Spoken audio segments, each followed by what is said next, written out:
지난주에 이어서 신명기 핵심 구절을 공부하도록 하겠습니다.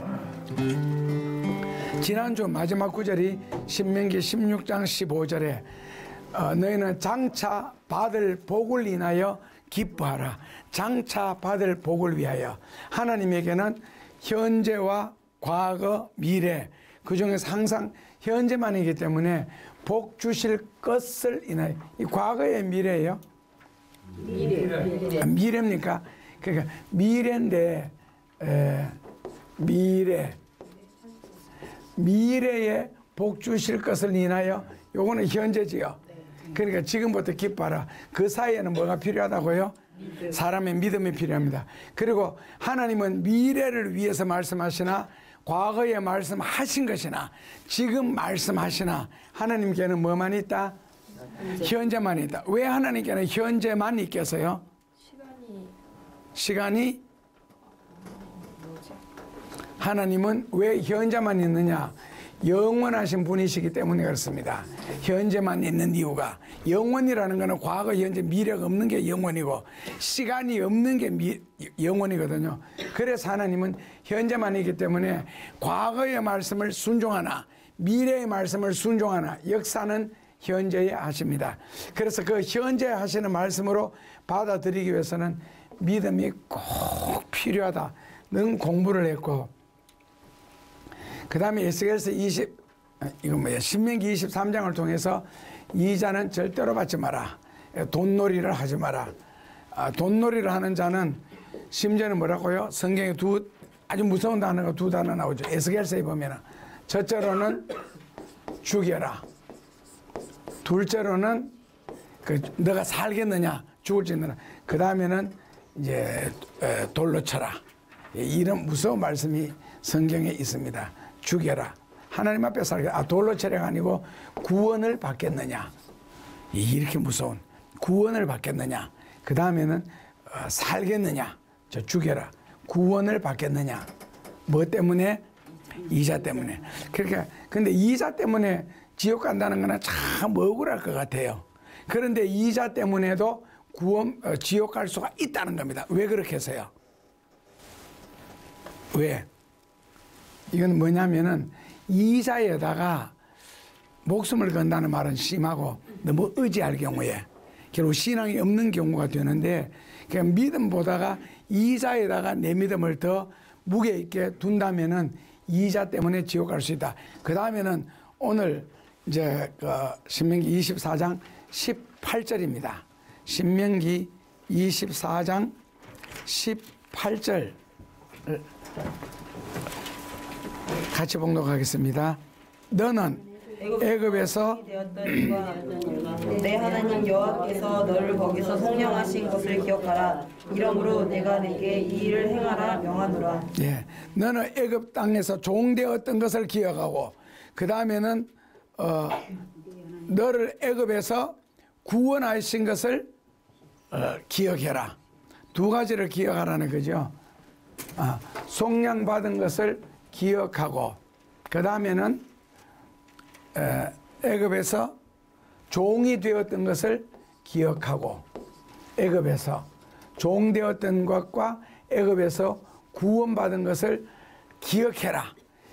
이거 기억해라. 그 다음에 우리가 할 일이 뭐냐면은 출애굽기 20장, 신명기 5장, 그 두 장의 성경이 출애굽기 20장과 신명기 5장 성경에 뭐가 나오느냐면은 10계명이 나옵니다. 10계명요. 10계명을 주시면서 하나님이 우리 보고 지켜라 명령했잖아요. 이걸 지켜라 명령하셨는데, 이스라엘 백성들 입장에서는 왜 지켜야 되느냐 이렇게 따지니까 뭐라고요? 애굽 땅에서 네가 종되었던 것과 그 종되었던 땅에서 너를 구원했다. 단순하게 육신적으로 피압방 민족으로서 종되었다, 그 이상의 내용이죠. 여러 가지 면에서 우리가 죄의 종이 되었다. 결국에는 지옥 자식이라는 것이죠. 그런 가운데서 너가 구원을 받았기 때문에 뭐라고요? 하나님의 말씀을 순종하라. 그것이 이제 구약에서는 10계명으로 요약이 되어 있죠. 그래서 하나님의 말씀을 오늘 이 시대 우리가 순종해야 할 이유는, 그리고 이 하나님의 말씀을 좀 좋게 표현하면은 실천해야 할 이유는 바로 하나님이 우리를 구원하셨기 때문에, 안 그러면 종 때문에는 이거는 지옥 간다는 뜻이거든요. 지옥 가지 않고 구원받았다, 천국 가기 때문에 하나님의 말씀을 순종해야 된다. 그래서 누가복음 13장 6절에서 9절에 나오는 내용은, 그렇다면 너가 종으로서, 죄의 종으로서 지옥 가지 않고 천국의 백성으로서 구원받았다는 것을 증명해라. 그 증명하는 것이 바로 뭐냐면은 하나님의 말씀을 실천해라, 순종해라. 그렇다면 내가 하나님의 말씀을 실천했다, 순종했다는 것을 증명해라. 그게 바로 뭐라고요? 그렇죠, 열매지요. 그래서 결국에는 순종했습니다, 실천했습니다로 끝나는 것이 아니라 열매를 가지고 비로소 천국된 백성을 증명해라. 마태복음 21장 43절. 예, 거기 같이 한번 읽어보시면요. 그러므로 내가 너에게 이르노니 하나님의 나라를 너희는 빼앗기고 그 나라에 열매 맺는 백성이 받으리라. 너희는 빼앗기고, 그 너희는 유대인들, 바리새인들, 사두개인들, 교리적으로는 철저하게 믿었는데 거기에 대한 열매가 없었거든요. 그러니까 열매 없는 너희는 빼앗기고 그 나라는 열매 맺는 백성이 들어간다. 마태복음 21장 43절입니다. 마태복음 21장 43절. 그래서 하나님은 내 말을 지켜라, 내 말을 순종해라, 당연하게. 그러니까 우리가 직장 생활하면은 월급 주는 사람의 말을 들어야 되잖아요. 일하는 사람이 자기 의지를 가지고, 자기 고집을 가지고 자기 마음대로 일하는 것이 아니라 월급 주는 사람의 말에 의해서 만들어져야 되고 이 순종을 해야 되죠. 월급 주는 사람. 그러니까 성경으로 말하면은 나를 구원해 준 사람, 어차피 너는 지옥 갈 백성이다, 그냥 뒀으면은, 내가 너를 천국 백성 만들었으니 하나님의 말씀을 당연하게 순종해야 된다. 왜 당연하게 순종해야 되느냐? 이것을 하나님은 당연하게 순종한다라는 걸 은혜로 여기지 아니하시고, 은혜로 여기지 아니하시고 뭐로 여기신다? 사람이 만약에 말씀을 순종했잖아요. 말씀을 순종하는 것은 구원받았기 때문에 당연하게 순종을 해야 되는데, 하나님은 당연하게 순종한 것을, 네가 구원받았기 때문에 당연하게 순종하는 것을 내가 은혜로 여기지 아니하고 뭐로 여기겠다? 빚으로. 오케이. 빚으로 여기겠다. 빚으로 여기겠다는 말은 뭐라고요? 말씀을 순종한 대가를 주신다. 예. 대가를 반드시 주시겠다. 그래서 깊은 데로 가서 배오른변에 그물을 던져라. 그래서 실제로 그렇게 말씀에 순종했더니, 예, 2배에 가득하도록 잡았다. 그게 바로 대가거든요. 그러니까 결국에는 말씀을 당연하게 순종해야 되겠지만은 하나님 편에서는 순종하는 사람을 위하여 바로 대가, 우리말로 바꾸면은 복이라는 것을 다시 준비해 놓으셨다는 겁니다. 대가, 복이라는 것을요.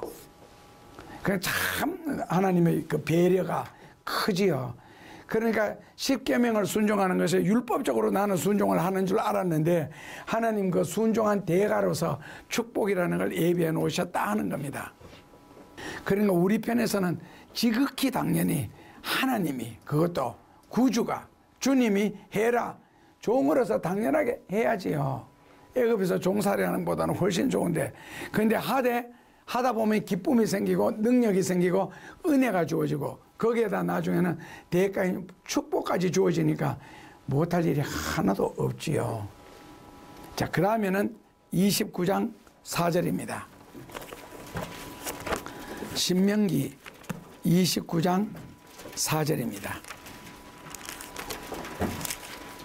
같이 보시면은, 보는 눈과 듣는 귀는 오늘날까지 여호와께서 너희에게 주지 아니하셨느니라. 뭐를 안 주셨다고요? 깨닫는 마음과 보는 눈과 듣는 귀. 사람에게 있어서 깨닫는 마음과, 결국 마음이 하는 역할은 뭐라고요? 깨닫는 기관입니다. 마음은 깨닫는 기관입니다. 그 다음에 보는 눈, 눈은 봐야 되고 귀는 듣기 위해서 있는데 보는 눈, 듣는 귀 하는 말은 보는 눈, 듣는 귀는 도덕적인 입장에서 볼 때 영적인 문제를 인식하라는 겁니다. 그래서 영적인 문제를 인식하는 기관, 영적인 문제, 영적인 일을 인식하는 기관입니다. 그러니까 다시 말하면은 깨닫는 마음이 먼저예요. 영적인 문제를 인식하는 보는 눈, 듣는 귀가 먼저예요. 어느 것일 것 같아요? 보는 눈, 듣는 귀. 예, 그러니까 항상 우리가 생각할 때는 조금 반대로 생각해야 답이 맞습니다. 하셨죠? 보고 들어야 그 다음에 마음속에 들어가겠죠. 그러니까 보고 듣고도 못 깨닫는 사람 있죠. 그래서 이사야가 탄식하기를 뭐라고요? 저는 보기는 보아도 보지 못하며 들어도 알지 못하며 듣지 못하며. 예수님이 설교 중에서도 인용했습니다. 그 왜 그러냐? 보고 들어도 깨닫는 마음을 열어주지 아니하시면은 받고 들었는데도 모르는 거 있잖아요. 받고 들었는데도 보는데도 못 보는 눈을 뭐라고 불러요? 까막눈이라 그러죠. 아니면 옛날에는 뭐라고 얘기했어요? 무슨 봉사? 눈뜬 장로가 아니고 눈뜬 장님. 깜짝 놀랐다 진짜. 눈뜬 장님. 요 로자가 들어가면 안 됩니다. 아시죠? 글자 한자 들어가고 안 들어가고 굉장히 중요하고. 그래서 베드로를 지키던 16명의 군사가 단달봉사가 됐죠. 눈 빤히 뜨고 지나가는데도 모르는 거. 그러니까 보는데도 뭐라 감각이, 인식 감각이, 그러니까 마음이 못 읽는 거예요, 그거를. 왜냐하면 눈이라는 거는 육안이라는 건 단순한 렌즈 역할을 하거든요. 그냥 렌즈예요. 그럼 이거 뭐냐 아는 것은 마음이 하는 거거든요. 지식이. 그래서 보고도 모르는 거예요. 그러니까 옛날에 이런 말을 일컬어서 뭐도 모른다. 낯 놓고 기억자도 모른다는 거. 낯을 놓고도 기억자. 이 기억자라는 게 기억을 알아야 기억을 하죠. 그런 낯을 놓고도 모른다는 거예요.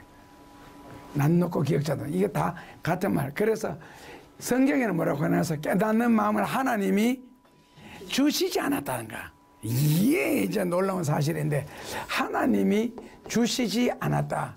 이거는 하나님이 원래는 안 주신 것이 아니고 이 성경적으로 원어에서는 하나님은 깨닫는 마음을 주셨는데 이스라엘 백성들이 깨닫지를 못하는 거예요. 그러니까 애굽에서 10가지 기적이 일어나고 홍해가 갈라지고 광야에서 나오면서 수많은 사건을 통하여 하나님이 살아계신다는 것을 끊임없이 계시하시고 깨우쳐 주시고 알려주셨는데 이스라엘 백성들의 마음이 그것을 깨달을 수 있는 자세가 안 된 거예요. 그러니까 마음이 너무 종말이 많은데 그러니까 입력 능력은 킬로바이트인데 메가바이트를 가지고 공부를 하니까 못 알아들을 수밖에 없는 거예요. 그 자체를 안 되니까. 그래서 하나님은 주셨는데 이스라엘 백성들이 그 자세가 안 돼가지고 이제 보고도 보지 못하고 들어도 듣지 못하는, 깨닫지 못하는 그런 상태가 되었습니다. 하나님은 주셨답니다. 깨닫는 마음을요. 그런데 내가 못 깨닫는 거 있잖아요. 근데 더 근본적으로 말하면 깨달으면 이 성령의 역사가 있어야 되거든요. 그거 없으면은 그냥 기적을 봤다고 해서 기적을 보는 게 아니라는 거지. 이 비유를 요한복음 9장 1절에서 쭉 보면은 소경 눈 뜨는 이야기 나오죠. 거기에서도 마태, 마가, 누가복음에도 소경이 눈 뜨고 요한복음에도 소경이 눈 뜨는데 공관복음, 마태, 마가, 누가 이 세 권의 공관복음이 보는 것하고 그 다음에는 요한복음을 우리가 말씀의 복음이라 그러거든요. 제4복음서라고도 하고요. 여기서 보는 것은 시각 자체가 달라요. 마태, 마가, 누가 공관복음에서는 그냥 소경이 눈 떴다 이걸로 끝나는 거예요. 그냥 손 마른 병자가 손 마르는 것이 병이 나았다. 뭐 다한증? 손해와 습기가 많은 걸 뭐라 그러죠? 다한증. 다한증이 나중에 나와서 정상적으로 되다. 요렇게만 본 게 마테마가 누가예요. 근데 요한복음은 그걸 안 봐요. 눈을 떴잖아요. 거기에서 영안 이야기하는 거예요. 신령한 눈이 떠지면 어떻게 되겠느냐. 손 마른 병이 고침받은 것이 아니라 손이 말랐기 때문에 봉사가 말랐고 섬김이 말랐거든. 말랐기 때문에 이제는 신자답게 섬기고 봉사라. 요렇게 말씀을 가지고 풀어내는 게 그게 요한복음이에요. 그러니까 결국 이스라엘 백성들은 공관복음식의 수준이 있잖아요. 그 스타일. 그냥 그 자리에서 홍해 갈라졌으면 홍해 갈라진 게 다고, 불기둥이 임하였으면 불기둥이 임한 게 다고, 애굽에서 10가지 기적 행하였으면 그게 다예요. 그런데 하나님은 그 기적을 행하셨음을 통하여서 현재에도 어떤 어려움, 어떤 문제도, 그리고 지금 우리 시대까지 어떤 삶의 문제가 닥칠지라도 하나님은 기적과 능력으로서 다 해결할 수 있다 하는 것을 지금 말씀하시고 지금 보여주시고 깨닫게 주시는 거거든요. 그런데 이스라엘 백성들은요, 체험할 때는 그 체험이 끝이라. 그럼 다른 문제 생기면 또 원망하고 또 불평하고 또 의심하죠. 그래서 뭐라고요? 깨닫는 마음과 오늘 이 시대도 마찬가지고, 한 번 하나님의 은혜를 체험한 적이 있고 한 번 기도에 응답받은 적이 있으면은, 즉 전화가 한 번만 개통되면 그 다음부터는 필요할 때마다 전화를 걸 수 있는 도구 다 가지고 있는데, 다음 어려움 생겼을 때 또 섭섭해하고 불평하고 원망하고, 과거는 이렇게 해서 해결해 왔지만 지금 현재 이 문제는 하나님이 어떻게 해결할 것인가 하는 그 궁금증이 있잖아요. 이거 자체가 뭐라고요? 깨닫는 마음이 자생 안 돼서 그렇습니다. 그러니까 하나의 기적, 하나의 체험을 통해서 하나님이 지금 나와 함께 계시고 지금 함께 역사하신다, 이걸 깨닫기를 바라는데, 이스라엘 백성들은 과거는 과거고 홍해는 홍해고, 뭐 바위가 갈라져서 물 쏟아진 것은 그때 이야기고, 마라의 숨을 가지를 통해서 그때 이야기고, 지금은 그러던 동안요, 하나님이 그래서 그런 문제를 가지고 이스라엘 백성들이 애굽에서 굉장히 질문을 하거든요. 이제 광야에서 할 때에 하나님은 한 번도 지금 생긴 이 어려운 문제, 이 힘드는 문제를 내가 어떤 식으로 해결하겠다라고 대답 한 번도 안 하셨습니다. 그러니까 항상 우리가 현재적인 문제를 붙잡고 막 기도하잖아요. 응답받는 사람 봐서요. 그러니까 이스라엘 백성들이 하나님은 지금 체험시켜 준 거, 과거에 했던 거, 그게 목적이 아니거든요. 지금 문제가 일어나도 풀어나갈 수가 있고, 앞으로 어떤 역사가 생길지라도 하나님이 함께 하심으로 답은 그거잖아요. 어떤 문제가 일어날지라도 뭐 다니엘처럼 사드락 메삭처럼 의심만 안 한다면은 하나님은 그렇게 역사할 수 있는데, 그게 안 된다는 거예요. 오늘날 교인들도. 그러니까 조그마한 어려움만 생기면 제자들처럼 배에 물결만 치고 물만 넘어 들어온다고 죽는 소리 앓는 소리 다 하잖아요. 죽게 되었는데 뭐 하시느냐고. 예수님도 아시거든요. 그러니까 결국에는 죽은 자도 살리시는 예수님이, 아니 물에 빠지면 같이 빠지지 너희들만 빠지게 해서 그 배에 탔는데, 그러니까 깨닫는 마음, 이게 참, 그래서 우리가 말씀을 듣고 딱 깨닫고 난 뒤에 생활 속에서 그 말씀을 인식해서 순종할 수 있고 그 말씀대로 살아갈 수 있다면은 그거야말로 큰 축복이 아닌가.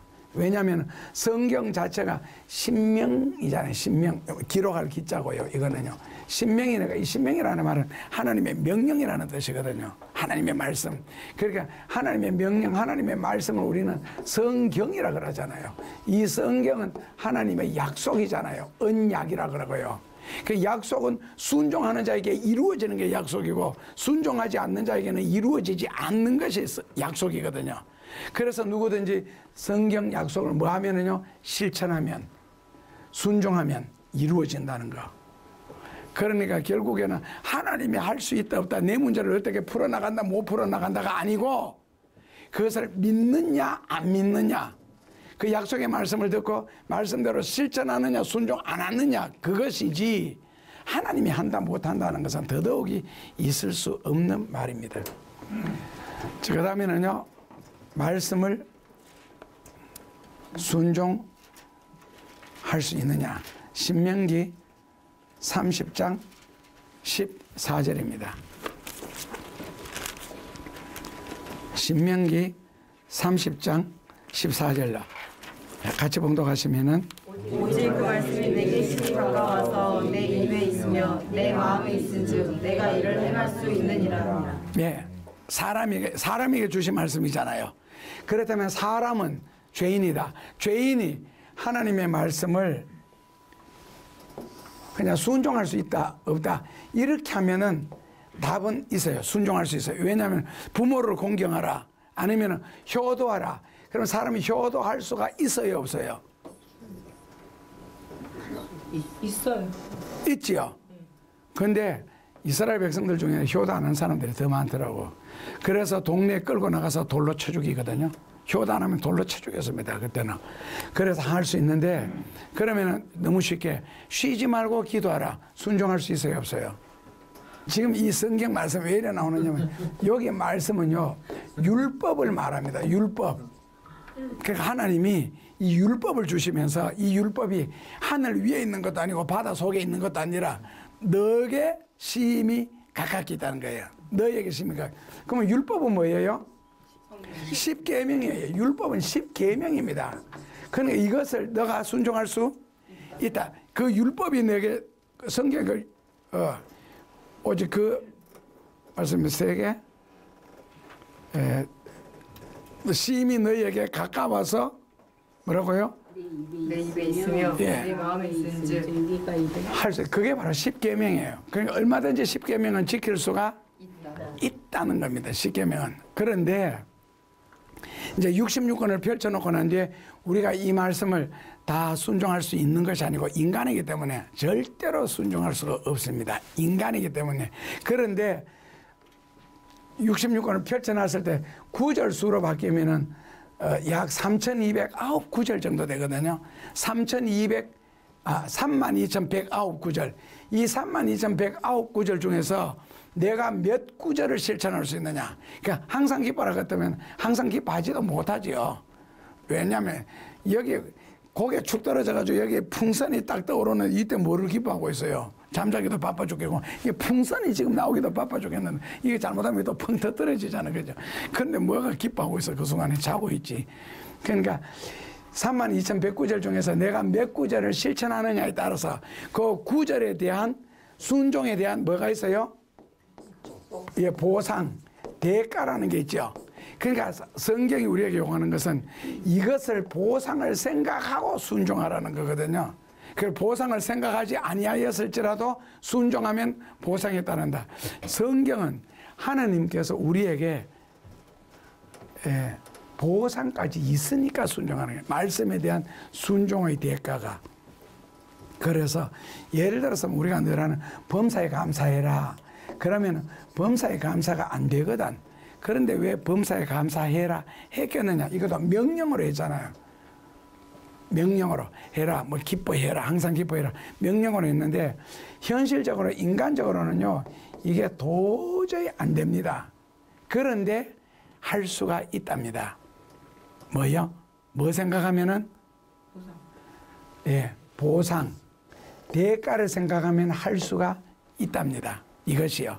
그러니까 지금 공부하기가 되게 힘들고 기술 배우는 게 귀찮고 힘들고 손에 기름을 묻혀야 되니까 못하겠다.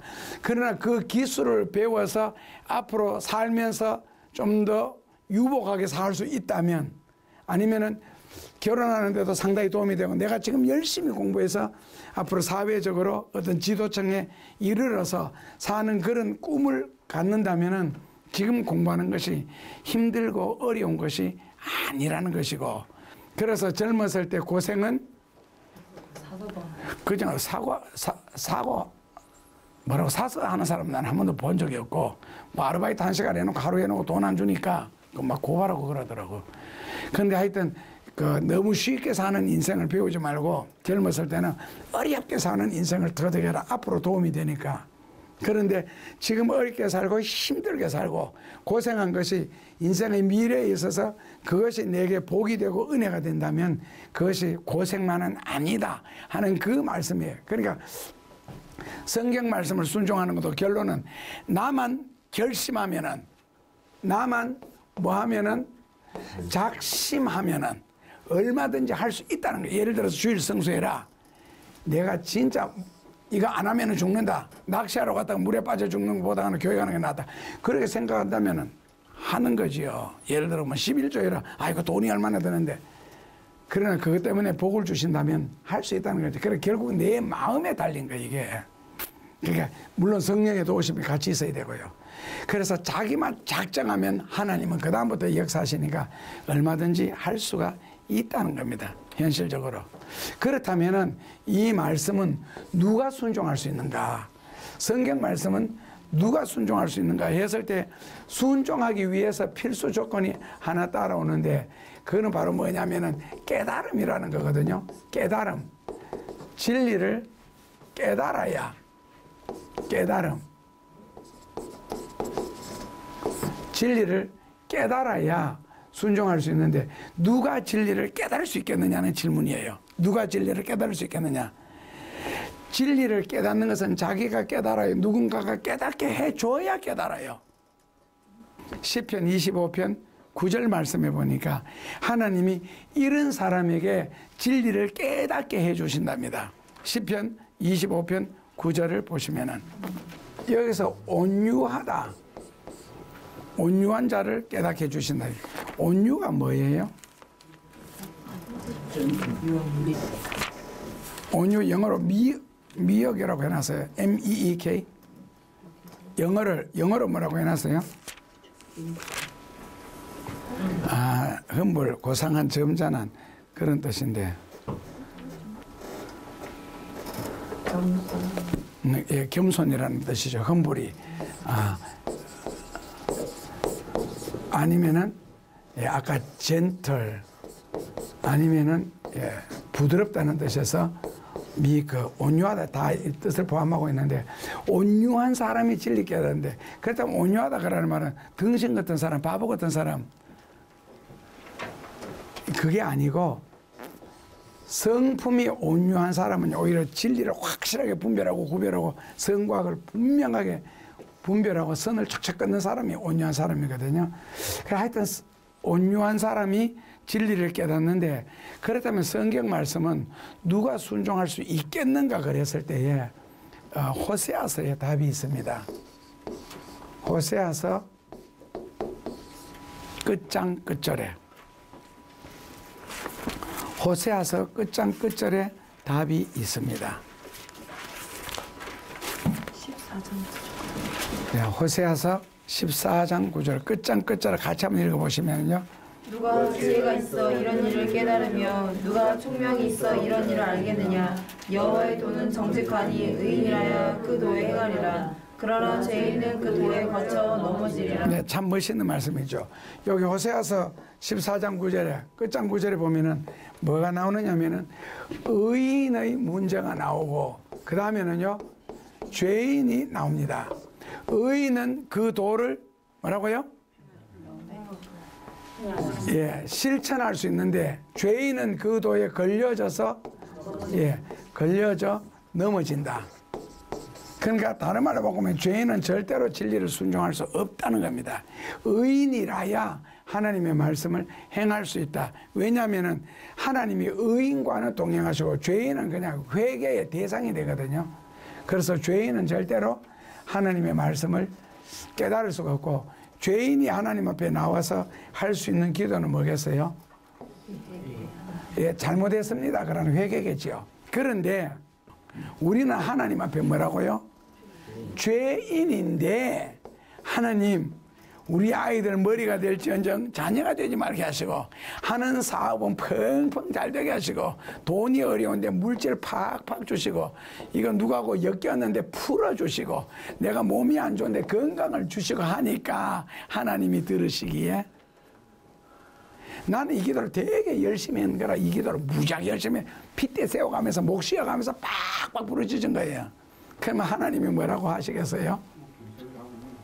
예. 예, 그렇죠. 오케이. 그 자녀라는 단어를 참 잘 썼는데 여기서 죄인이라는 것은 신분을 이야기해요. 자녀도 신분이에요. 그러니까 요한복음 1장 12절은 우리가 자녀다 했는데 로마서 5장 1절에 보면은 의의 왕이신 예수님이 우리를 의롭다 했어요. 그런데 6장 21절 쪽에 보면은 너는 죄인이라 정죄를 받아. 그러니까 정죄받는 죄인은요 잘못했습니다 이외에는 더 기도할 것 자체가 없어요. 어디에 복 주시고 은혜 주시고 능력 주시고 이런 말이 어림도 없는 소리지. 근데 그 기도는 하나님의 자녀만 할 수가 있어요. 자녀는 그 기도하면서도 뭐라고요? 하나님 앞에 큰 소리 쳐가면서 살 수 있는 것 있잖아요. 자전거 잃어버렸습니다. 그랬을 때 뭐라고요? 또 사네. 또 사네. 아빠한테. 왜? 자녀니까. 그러니까 자녀는 자기가 불편한 거 있잖아요. 자기가 필요한 거 억지를 부리면서도 고함을 지를 수 있는 게 자녀예요. 그래서 우리가 기도하는 그 시간에 자녀로서 기도하느냐 죄인으로서 기도하느냐에 따라서 완전히 기도 내용이 달라집니다. 그래서 이때 자녀를 아까 위에서는 뭐라고요? 의인이라는 단어로 표현을 하는 거예요. 의인. 그러니까 의인의 삶에는 뭐 시절을 쫓아 과실을 맺으며 사시사철 마르지 아니함 같으니 그 행사가 다 형통하리로다가 가능한 거예요. 자, 마지막 한 구절요. 32장 10절입니다. 자, 하나님 편에서 우리를 이런 식으로 보호하신답니다. 신명기 32장 10절 말씀을 보시면은요. 여호와께서 그를 짐승의 부르짖는 광야에서 황무지에서 보호하시며 자기를 같이 지키셨도다. 황량한 벌판에서 짐승의 부르짖는 광야에서도 만나주시되 뭐라고 우리를 호위하시고 보호하시고 그 다음에는요 자기 눈동자 같이 우리를 지켜주신다. 광야에서 황량한 벌판에서 험한 세상에서 그런 뜻이겠지요. 호위하시고 지켜주시고 뭐처럼? 눈동자 같이 지켜주신다. 눈동자가 어디예요? 제일 가운데 있는 요 점 하나잖아요. 여기 눈동자거든요. 눈동자처럼 지켜주신다. 자, 땀으로 비유해 볼까요?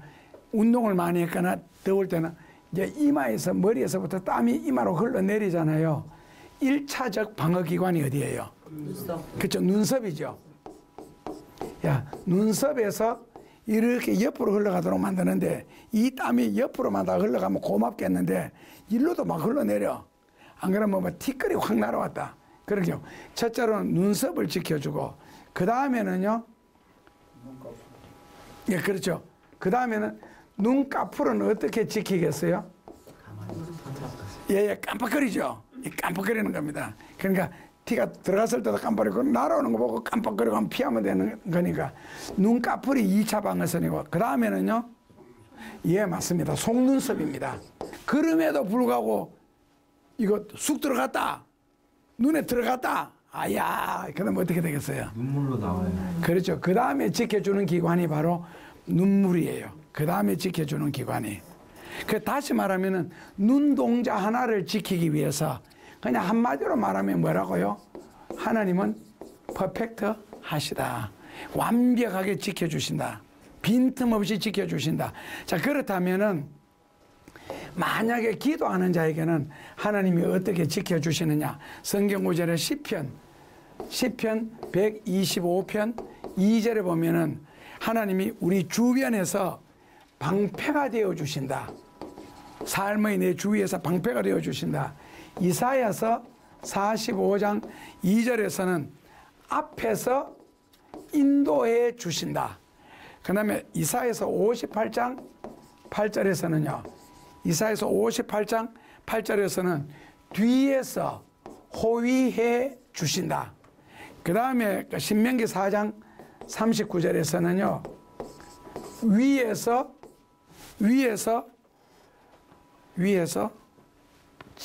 보호해 주신다. 위에서 보호해 주신다. 혹은 지켜 주신다. 위에서 보시고. 그 다음에는 빌립보서 2장 13절에서는 안에서 위로해 주신다. 그리고 소원을 갖고 기도하게 해주셔서 그 구하는 대로 이루어 주신다. 그러니까 뭐라고요? 주위에서 뭐가 됐고요? 방패가 되시고 앞에서는 인도해 주시고 뒤에서는 호위해 주시고 위에서는 지켜주시고 안에서는 위로해 주시고 뭐라고요? 완벽하시다. 그래서 하나님은 하나님의 자녀들을 절대로 버려두지 않습니다. 그리고 세상에 어떠한 악도 덤비지 못하도록 한마디로 완벽하게 지켜주신다. 그래서 신명기에서는 뭐처럼 지켜주신다? 눈동자같이 지켜주신다. 그래서 이런 약속을 믿고 신앙생활하면서 기도한다면 절대로 외롭지 아니할 겁니다.